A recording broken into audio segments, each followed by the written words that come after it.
The day September 11, 2001 is often distilled down to a sequence of tragic moments, almost like a simple timeline. Hmm.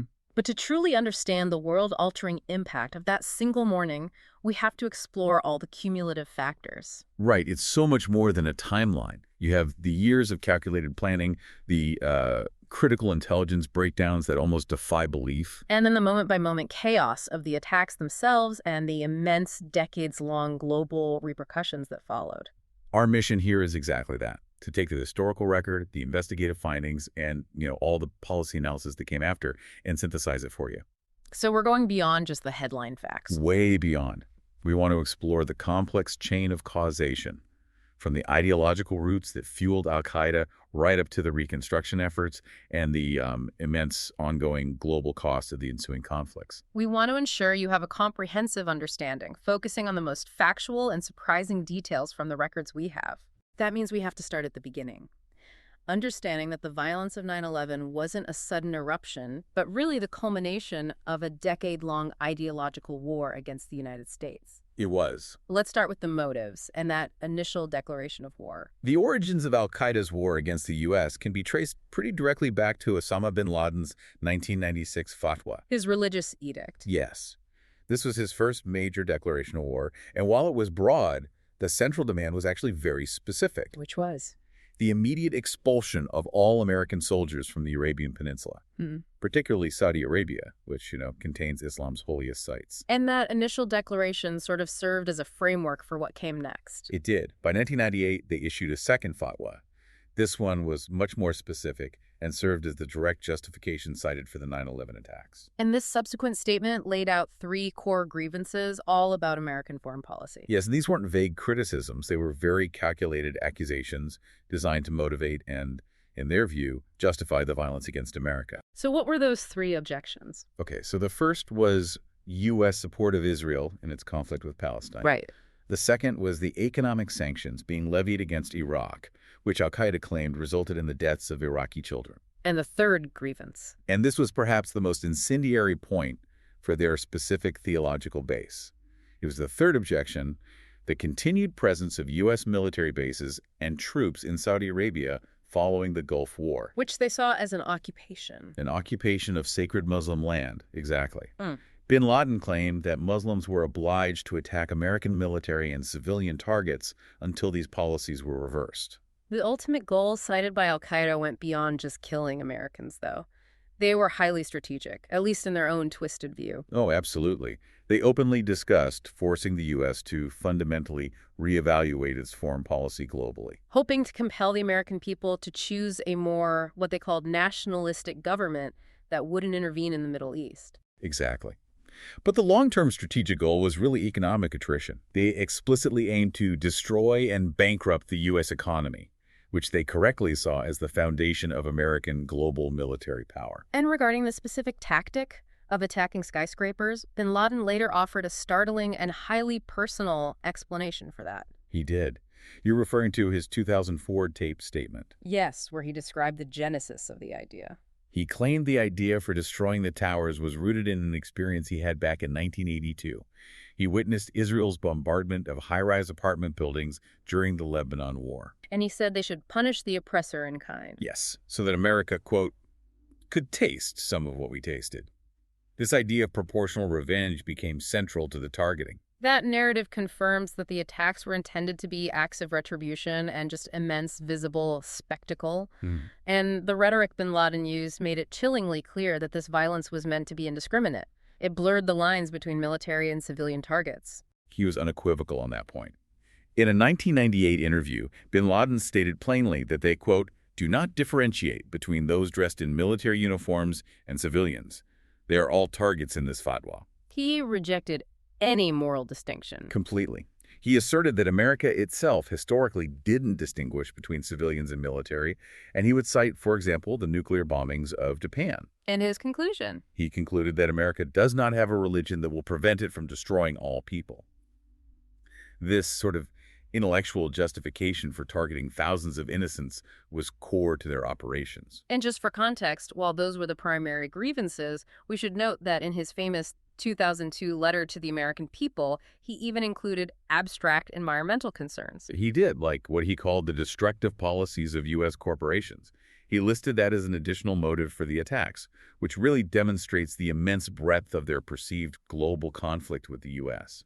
So, to move from the ideology to the actual execution, we have to focus on the individual who is the primary driver of the physical plot. Khalid Sheikh Mohammed, or KSM.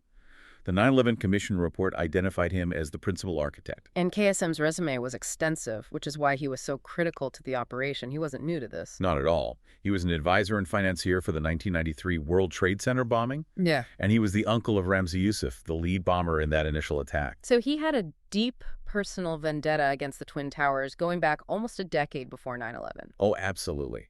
And even before 9/11, KSM was instrumental in planning that failed 1995 plot, the Bajinka plot. Which aimed to bomb several airliners over the Pacific. Right. And although it failed, that operation served as a kind of proof of concept.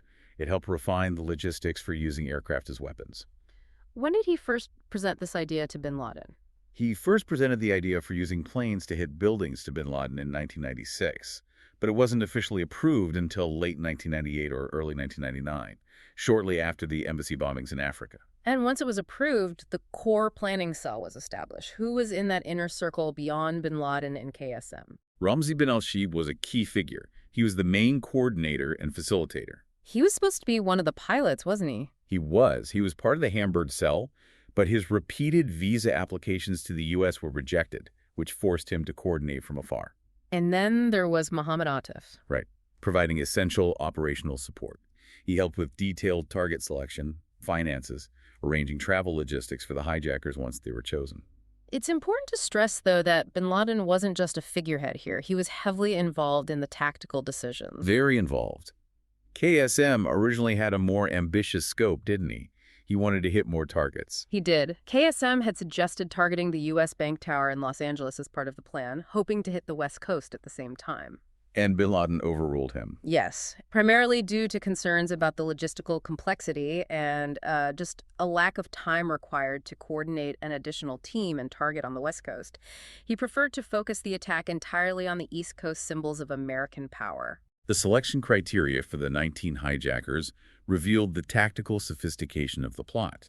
They weren't just looking for disposable foot soldiers. Quite the opposite.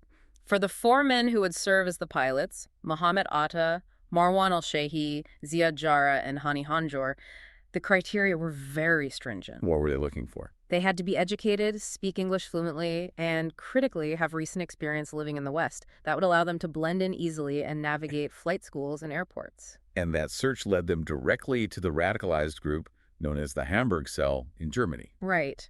And the logistics of getting these men into flight schools and into the U.S. revealed significant clandestine support. Indeed.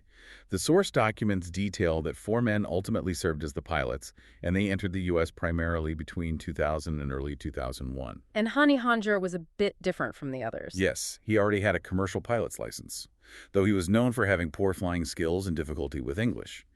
The other primary hijackers, the ones intended to be the muscle, began arriving in the spring of 2001. And to ensure authenticity and ease of travel. KSM provided passports from corrupt Saudi officials to some of the incoming hijackers. The pace accelerated significantly in the final months. By that summer, bin Laden was demanding the attacks happen immediately. Yes. The final coordination meeting happened in July 2001 when Mohammed Atta met with Ramzi bin al-Shibh in Spain. And that's where they finalized everything. That was the moment. They finalized the targets, the sequence of events, and responded to bin Laden's increasing urgency to carry out the attacks without any more delay. Atta departed that meeting with the final encrypted instructions. All the pieces were in place. So with the blueprint of the attack fully established, we now arrive at what is arguably the most frustrating and analyzed element of the 9/11 history. The intelligence failures. All the numerous flashing red lights that were missed, ignored, or actively withheld. This wasn't a failure to collect data. It was a failure of the system. The warnings were abundant, stretching back years. The clearest example involves 2 of the hijackers, Nawaf al-Hazmi and Khalid al-Midar. And the NSA knew about them. As early as late 1999, the National Security Agency, the NSA, intercepted communication mentioning them. And the CIA had already been alerted by Saudi intelligence that they were established al-Qaeda members. And what the CIA knew about them was just astonishing. The CIA's specialized unit, Alex Station, which focused on bin Laden. They tracked them. They tracked them to a high-level al-Qaeda meeting in Kuala Lumpur, Malaysia in January 2000. And not only that, a CIA team even broke into Al-Amhar's Dubai hotel room and confirmed he had a multiple-entry U.S. visa. So they knew he could get into the country. They knew. The CIA tracked them leaving for Bangkok and then lost them, but they knew they were dangerous. And this is the critical point of failure that the 9/11 Commission focused on.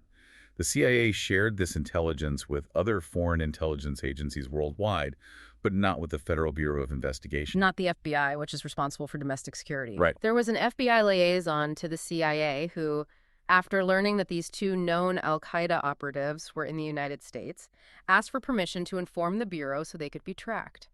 What was the exact response from the CIA official? The liaison was explicitly told, this is not a matter for the FBI. Just shut down. Completely. Huh. Furthermore, when an FBI analyst, Margaret Gillespie, was told to review material related to that Malaysia meeting, she was specifically prohibited from passing that information to criminal investigators within the FBI due to policy constraints. But the message was clear. This was turf protected by the intelligence side, not for domestic law enforcement. So why? Why was there this almost deliberate obstruction of communication? What established this wall that prevented the sharing of information that could have tracked two known terrorists already inside the country? It was a disastrous confluence of competing policies and, frankly, organizational paranoia. The wall stemmed primarily from Justice Department policies enacted in 1995, following past abuses of surveillance.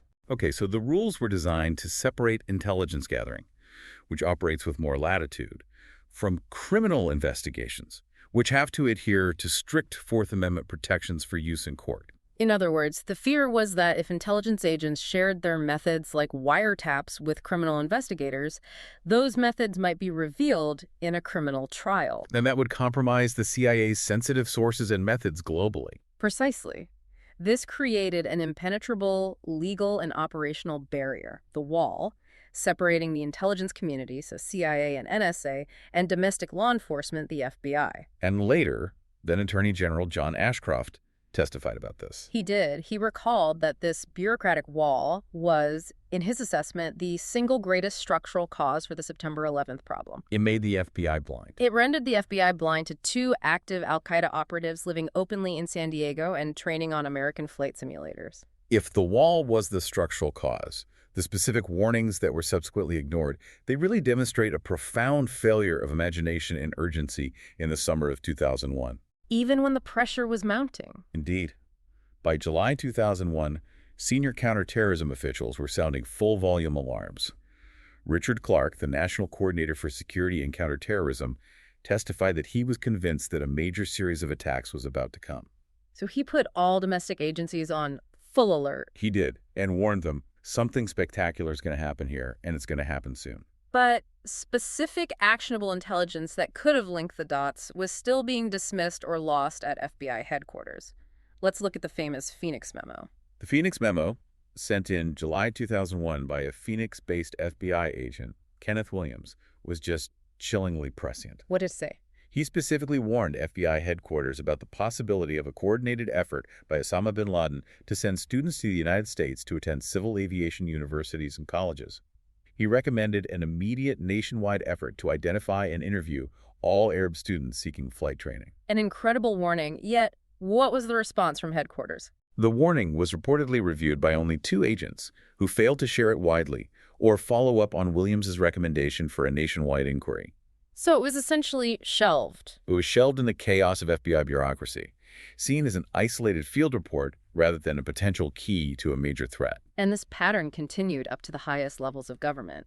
We have the presidential daily briefing itself, which landed on the president's desk just 5 weeks before the attacks. That August 6, 2001, PDB was titled, Bin Laden Determined to Strike in U.S. That's incredibly direct. It is. And while it didn't specify the target or method, the memo explicitly noted that FBI information, quote, indicates patterns of suspicious activity in this country consistent with preparations for hijackings or other types of attacks. This wasn't generic caution. This was the CIA synthesizing domestic FBI information and concluding that the threat was imminent and domestic. And finally, we have the most concrete piece of evidence that was actually seized but not utilized, the Zacarias Moussaoui case. Moussaoui was a French national who arrived in the U.S. and enrolled in a flight school in Minnesota. He aroused suspicion in mid-August 2001. Because he wanted to learn how to pilot a 747, but showed no interest in learning how to take off or land. Right. The flight school alerted the FBI, who arrested him for overstaying his French visa. They suspected he was a radical extremist who had traveled to Pakistan. And the field agents were so convinced he was dangerous that they desperately sought a warrant to search his laptop. They did. They believed it contained critical information. But the request was denied by FBI headquarters. Why? Headquarters cited a lack of probable cause and told the agents that Moussaoui could not be linked to al-Qaeda or a specific plot, so the laptop remained sealed. And had a warrant been granted? It is now widely believed they would have found crucial operational details that could have potentially alerted authorities to the plot just weeks before September 11th. When you look at that chain of information, 2 known terrorists inside the country, the Phoenix memo warning about flight schools, the PDB warning the president about a domestic strike, and an active suspect arrested but his computer left unsearched, it just paints an overwhelming picture. It does. The 9/11 Commission's conclusion that the attacks revealed massive failures in imagination, policy capabilities, and management wasn't hyperbole. No, it was a factual assessment of systemic collapse. The morning of Tuesday, September 11, 2001, saw 19 terrorists successfully execute their plan by hijacking 4 commercial airliners, 2 large Boeing 757s, and 2 767s. And they selected these aircraft specifically because they were scheduled for long transcontinental routes, Meaning they carried maximum fuel capacity. which the terrorists intended to use to maximize the explosive and destructive impact upon collision. Understanding the chronology of this day is essential, as the events unfolded with terrifying speed, giving authorities almost no time to transition from initial confusion to coordinated response. We must proceed with solemnity here, recognizing that we are documenting the final moments of nearly 3,000 lives. The first plane, American Airlines Flight 11, departed Boston at 7:59 a.m. The hijackings began around 8:13 a.m. across the flights. The sequence of impacts began at 8:46 a.m., when American Airlines Flight 11, piloted by Mohammed Atta, was crashed deliberately into the World Trade Center's North Tower. It struck between the 93rd and 99th floors. And given the initial confusion, many on the ground, and even some personnel, initially presumed this was a terrible, if immense, accident. That terrifying presumption lasted only 17 minutes. It ended with the second decisive strike. At 9:03 a.m., United Airlines Flight 175 struck the World Trade Center South Tower, impacting between the 77th and 85th floors. And that second strike instantly eliminated any possibility of accident. It confirmed that the U.S. was under a coordinated, pre-planned attack. Meanwhile, the 2 other flights were approaching their targets. American Airlines Flight 77, which had departed from Dulles, was already taken over around 8:51 a.m. and disappeared from radar. At 9:37 a.m., American Airlines Flight 77 crashed into the west side of the Pentagon in Arlington, Virginia, impacting the E-ring, where a section of the building was undergoing renovations. The force caused a partial collapse and a raging fire. The fourth plane, United Airlines Flight 93, departed late from Newark, a delay of 42 minutes that would prove critically important. It was hijacked at 9:28 a.m., but unlike the first 3, it never reached its intended target. At 10:03 a.m., United Airlines Flight 93 crashed in a field near Shanksville, Pennsylvania, during a fierce passenger revolt. And based on evidence and the flight path, investigators believe its target was either the U.S. Capitol building, where Congress was in session, or the White House. Yes. At 10:03 a.m., the ground phase of the attacks concluded. The methods used by the hijackers were brutal but simple. They relied on the element of surprise and fear. Details gathered from the cockpit voice recorders and phone calls made by passengers reveal they used box cutters and knives, including Leatherman-type utility knives. Which, crucially, were not classified as banned weapons at the time. Exactly. The hijackers also utilized mace, tear gas, or pepper spray to quickly incapacitate flight attendants and force passengers and crew to the rear of the cabin, isolating the cockpit. On Flights 11, 175, and 93, passengers reported the hijackers claimed to have explosives. Yes, but the subsequent FBI investigation found no trace of military-grade explosives at any crash site. The 9/11 Commission concluded the bombs were almost certainly fake, intended solely to frighten hostages into submission. The terrorists' overconfidence, however, led to some critical communications mistakes. It did. They had intended to communicate their demands only to the passengers, but due to their lack of familiarity with the cockpit radio equipment on American Airlines Flight 11 and United Airlines Flight 93. They accidentally transmitted their messages across the airwaves to air traffic control. This was monumental. Instead of taking hostages quietly, they immediately alerted ground personnel, particularly ATC in Boston and Cleveland, that the planes had been forcibly hijacked. Which drastically accelerated the military and civil aviation response time.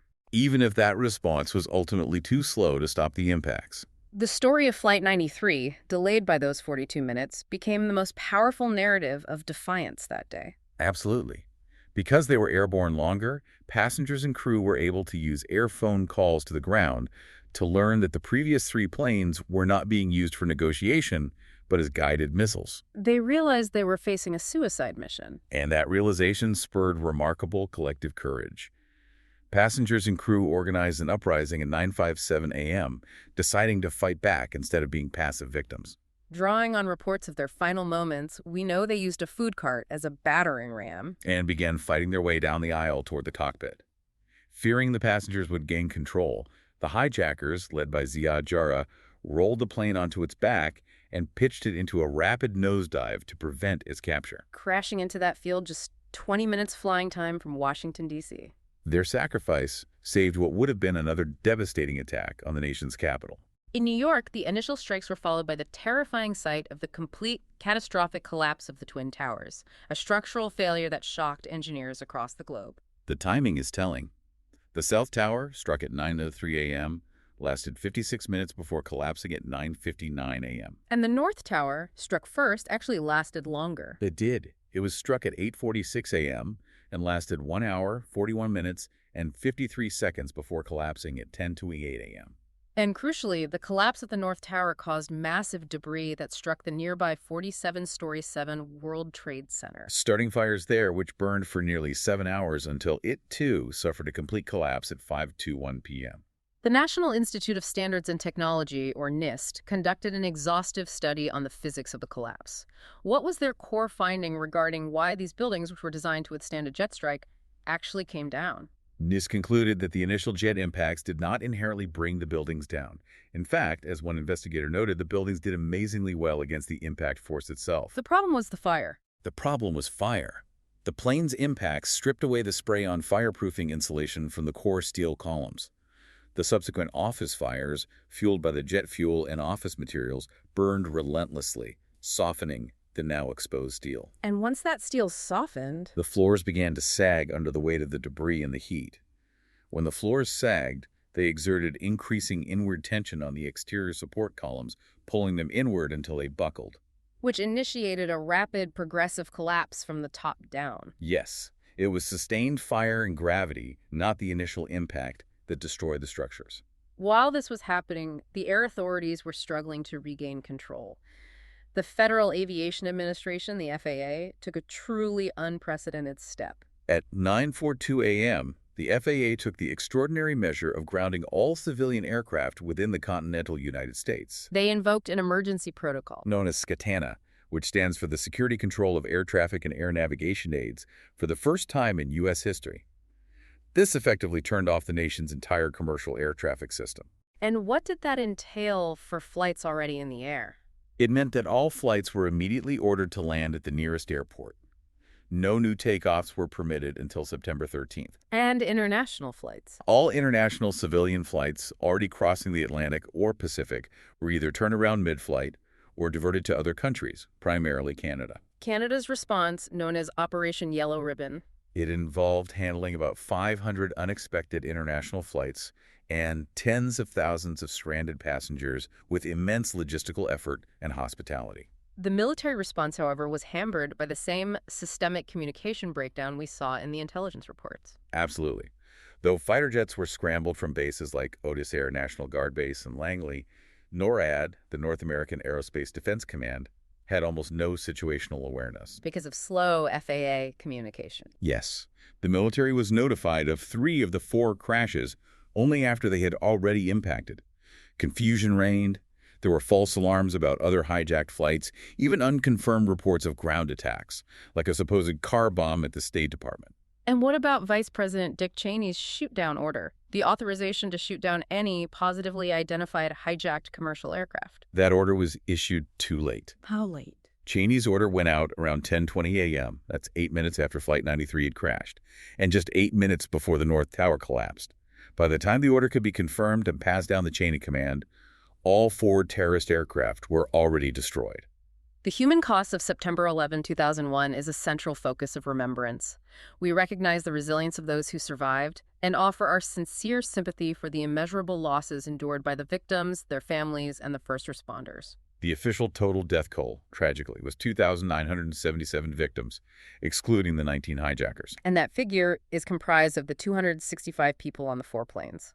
2,606 people killed in or around the World Trade Center and 125 lives lost at the Pentagon. This remains the deadliest terrorist attack in world history, and it was a singular disaster for first responders. We lost 343 members of the Fire Department of New York, the FDNY, 72 law enforcement officers from various agencies, and 55 military personnel. And this loss of life also transcended national borders. Citizens from over 90 countries perished that morning. The circumstances of death in New York City reveal a harrowing calculus of fate and architectural vulnerability.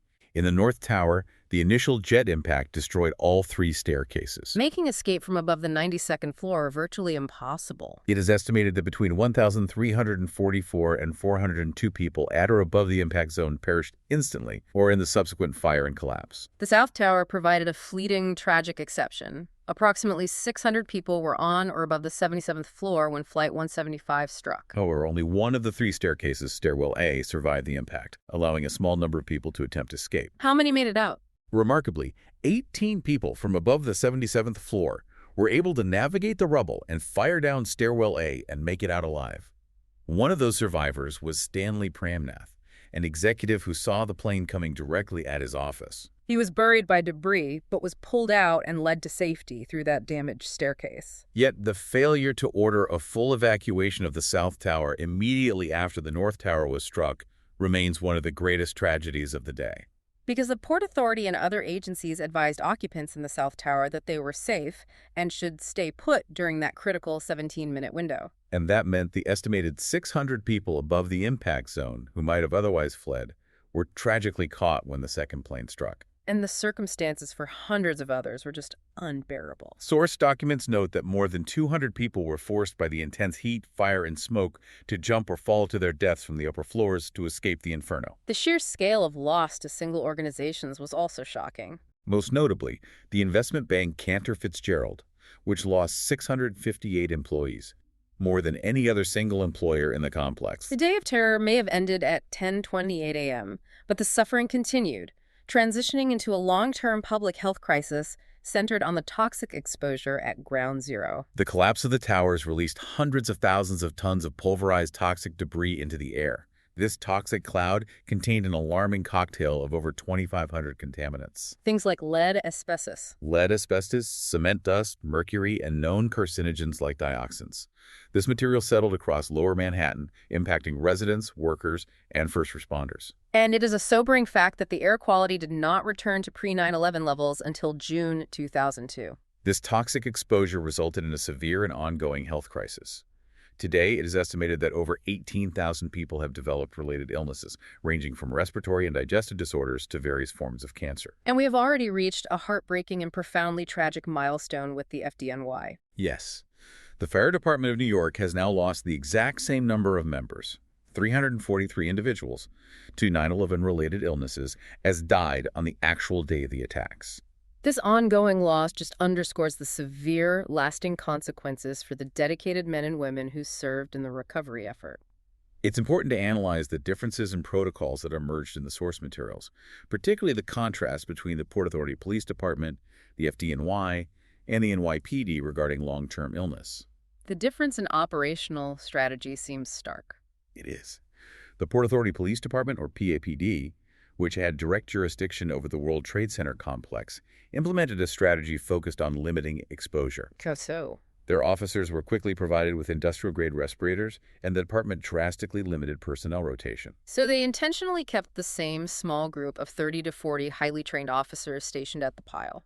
Why did that distinction matter so much? By using a smaller, consistent pool of officers who were also immediately equipped with better protective gear, the PAPD drastically lowered the number of total personnel exposed. Whereas the FDNY and NYPD. They rotated hundreds, if not thousands, of different personnel from across New York City into the toxic site over weeks and months, often without adequate respiratory equipment in the early stages. And this difference in exposure strategy is believed to account for the PAPD's significantly lower illness-related death toll. Compared to the FDNY and NYPD, yes. Recognizing this monumental long-term health challenge, the U.S. government finally established a formal response, passing the James L. Zadroga 9/11 Health and Compensation Act in 2010. That act, named after an NYPD detective who died of a related illness, allocated billions of dollars to establish the World Trade Center Health Program and the September 11th Victim Compensation Fund. Providing long overdue comprehensive testing and treatment for people suffering from these long-term 9/11 health problems. The attacks triggered an immediate, fundamental pivot in U.S. policy. The resulting decisions reverberated across the globe, fundamentally altering both our foreign policy commitments and the structure of domestic security. The response from Congress was swift. Just 3 days after the attacks, on September 14, 2001, the U.S. Congress passed the authorization for the use of military force against terrorists, or AUMF. This resolution granted the president broad authority to use all necessary and appropriate force against those who planned, aided, or harbored the attackers.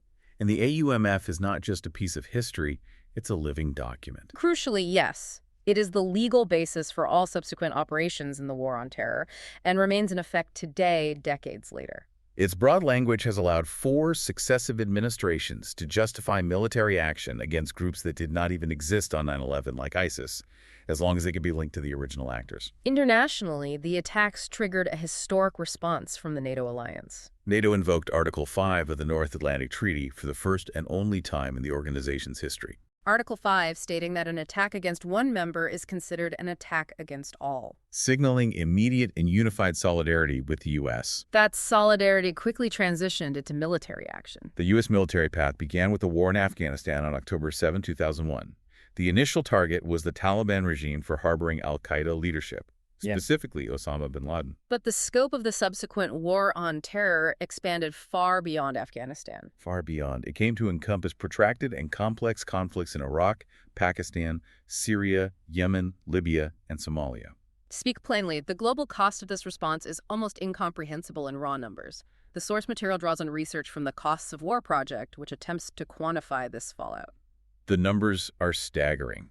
The Costs of War Project estimates the total human death toll, including military personnel, insurgents, contractors, and most notably the vast number of indirect civilian deaths across these multiple war zones. From disease, infrastructural collapse, displaced. Yes.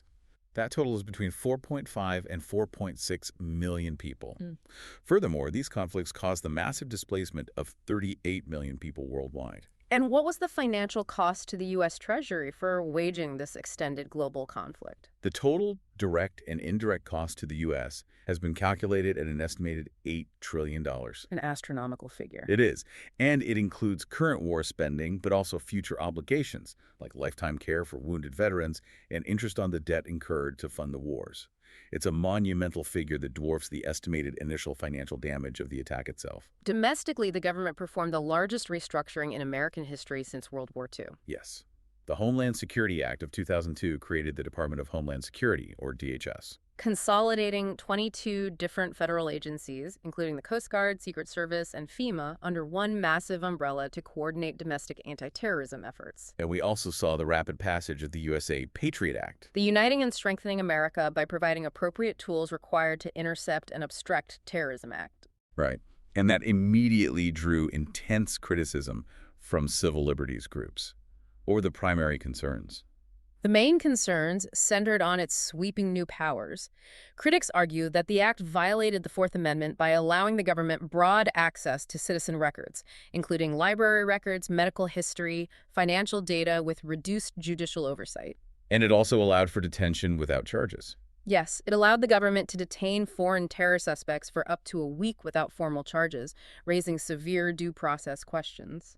And the most visible change for the average person was the creation of the Transportation Security Administration. The TSA. It was created to federalize airport security, replacing the private contractors who had previously handled screening. Its mandate was to inspect passengers and luggage, fundamentally altering the experience of air travel with the implementation of standardized, stringent screening procedures worldwide. The economic consequences of the attack aligned, ironically, with the strategic goals of Khalid Sheikh Mohammed, who stated one key motive was to destroy and bankrupt the U.S. economy. The immediate financial shock was intense. U.S. stock markets closed for 4 days, the longest closure since 1933.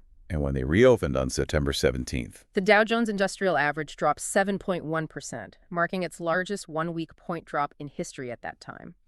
U.S. stocks lost an estimated $1.4 trillion in valuation just that week. and beyond the immediate market shock, New York City suffered a massive blow to its economy. New York City lost an estimated $27.3 billion in GDP over the next year. Furthermore, the airline industry faced near collapse due to the mandatory airspace closure and the subsequent fear of flying, Leading to a cutback of nearly 20% in overall air travel capacity that year. Moving from the economic fallout to the social consequences, the domestic atmosphere was one of profound fear, which translated into significant social backlash and hate crimes. The social fallout was immediate and dark. Hate crimes against those perceived as Arab, Muslim, or South Asian surged almost tenfold in 2001, according to FBI data. And tragically, we're still living with the legacy of that fear. Data shows that these hate crimes have subsequently remained roughly 5 times higher than the pre-9/11 rate. We have to highlight the specific anecdote of Balbir Singh Sodhi.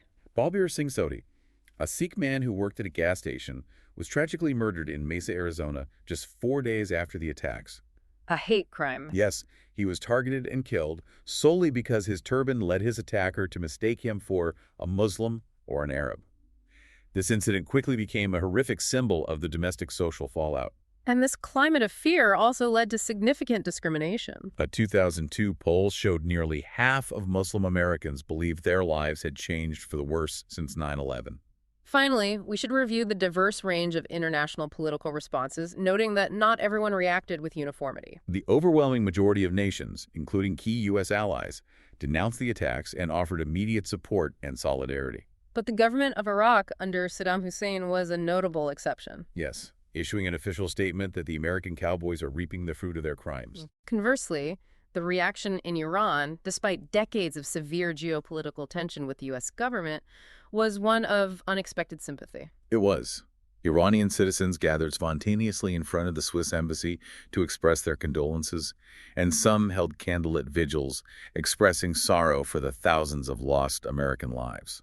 The task of securing accountability for the nearly 3,000 victims was immediate and immense, requiring the largest criminal investigation in U.S. history. The Federal Bureau of Investigation launched the operation known as PNTP bomb, which stood for Pentagon Twin Towers bombing. At its height, the investigation involved more than half of the agency's agents. And it rapidly linked the attacks to Osama bin Laden and al-Qaeda. The swift identification of all 19 hijackers was helped significantly by a crucial piece of luck that speaks to the logistical chaos of the morning. Yes, Mohammed Atta was forced to check 2 of his 3 bags onto his connecting flight from Portland to Boston because of space limitations on the commuter flight. And because of a new airport policy designed to prevent flight delays.